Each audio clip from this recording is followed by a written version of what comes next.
To my YouTube channel. मी आहे मयुरी आणि मी राहते स्वीडनच्या स्टॉकहोम सिटीमध्ये. तर स्टॉकहोममध्ये प्रत्येक वर्षी Nobel light weeks festival celebrate केला जातो. सो स्वीडनमध्ये म्हणजे स्टॉकहोममध्ये नोबेल प्राईज म्युझियम आहे आणि त्यांच्याकडूनच हे नोबेल लाईट वीक जे आहे ते ऑर्गनाईज केलं जातं अलॉंग विथ सम आर्टिस्ट. तर तो फेस्टिवल बघण्यासारखा आहे आणि खूप अमेझिंग आहे.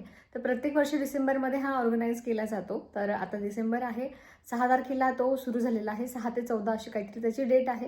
आज 10 तारीख आहे. सो आम्ही सगळे फ्रेंड्स मिळून ते बघायला जाणार आहोत. सो मी खूप जास्त एक्सायटेड आहे की तिकडे कसं माहोल असणार आहे. आणि इकडे स्वीडनमध्ये विंटरमुळे खूप लवकर अंधार पडतो, दुपारी 2-3 वाजताच अंधार पडतो. तर त्या अंधारामध्ये ते लाईट बघण्याची मजा काहीतरी वेगळीच असणार आहे.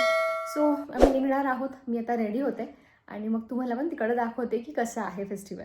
इव्हनिंगची वेळ होती त्यामुळे चहा किंवा कॉफी घेऊनच बाहेर पडणं मी प्रेफर करते. तसं तर चहा आता पूर्णपणे कमी झालेला आहे, पण व्हिडिओचं निमित्त होतं आणि भरपूर दिवस झाले मी चहासुद्धा घेतले नव्हता किंवा पिला नव्हता. सो म्हटलं चला आज ट्राय करूया भरपूर दिवसानंतर. नाहीतर मग मी आता ब्लॅक कॉफी किंवा कॉफी विथ मिल्क घेत असते. And this is the favourite corner of my house. इथे बसल्यानंतर ना खूप कोझी फिलिंग येते आणि बाहेरचा व्ह्यूसुद्धा खूप जास्त छान दिसतो. सो सकाळी आणि इव्हनिंगला इथे बसणं मी प्रेफर करते. आणि इथे छोटंसं मी आज get ready with me shoot करत आहे आफ्टर सो लॉंग डेज.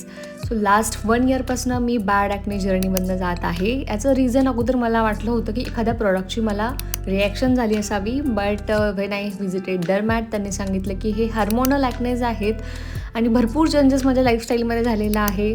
मुंबईमध्ये बाहेरचं खाणं, त्याच्यानंतर स्वीडनला येणं, इथलं वेदर, इकडचं फूड, ह्या सगळ्या गोष्टी आणि आता हळूहळू ते मी रिकवरसुद्धा करत आहे. ॲक्नेस तर बऱ्याच प्रमाणात आता पूर्णपणे बंदच झालेले आहे ऑलमोस्ट. कधीतरी 1-2 ॲक्नेस येतात आणि डार्क स्पॉट्स जे बाकी आहेत ते पण मी आता हळूहळू ट्रीट करत आहे. सो इथे मी फायनली रेडी झाले होते बाहेर जाण्यासाठी.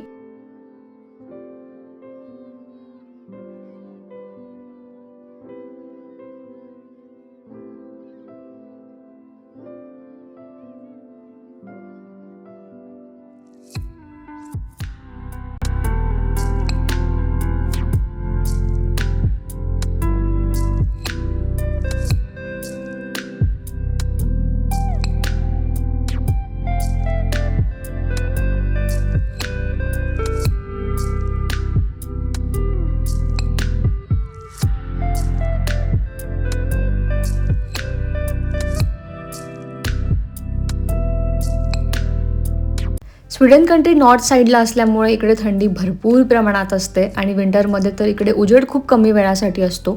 सकाळी लेट उजेडतं आणि लवकरच अंधार पडायला सुरुवात होते 2-3च्या दरम्यान. आता फक्त संध्याकाळचे 6 वाजलेले होते, बट अगदी रात्रीसारखा अंधार झाला होता. टेम्परेचरसुद्धा मायनसमध्ये जातं आणि हळूहळू आता स्नो पडायला सुद्धा सुरुवात होईल. जे इंडियन्स ते नवीन येतात माझ्यासारखे, त्यांच्यासाठी हे थोडंसं न्यू आणि डिप्रेसिव्ह वाटू शकतं, कारण बरेच महिने अंधारच असतो मोस्टली आणि कंटिन्यू बाहेर अंधार पाहिल्यामुळे थोडंसं बोरिंग वाटू शकतं. बट सवयीचा पार्ट आहे, हळूहळू नक्कीच सवय होते ह्या गोष्टींची. फायनली आम्ही पोहोचलो होतो स्टॉकहोम सिटीच्या सेंट्रलला. इथेच हे नोबेल लाईट्स होते अँड वाव, फर्स्ट एक्सपिरियन्स आहे हा आणि खूप छान होतं. लोकांची गर्दीसुद्धा तिकडे भरपूर होती. हे सगळं आर्ट जे आहे लाईट्सपासून बनवलेलं होतं. What a creativity it is. खरंच खूप छान वाटलं बघून. पाण्याच्या साईडला होतं त्यामुळे थंडी तर भरपूर वाजत होती, पण इतका सुंदर व्ह्यू बघत कसा वेळ गेला आम्हाला बिलकुल कळालं नाही.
आज आम्ही फ्रेंड्सनी मिळून बाहेर खायचं डिसाईड केलं होतं, म्हणून आम्ही गेलो त्यानंतर मॅकडीमध्ये. इंडियामध्ये असताना जनरली आपलं बऱ्याचदा बाहेर खाणं होत असतं, पण इकडे तसं नाही. टेस्ट पाहिजे तशी बाहेर मिळत नाही, सो त्याच्यामुळे आम्ही घरीच खाणं प्रेफर करतो.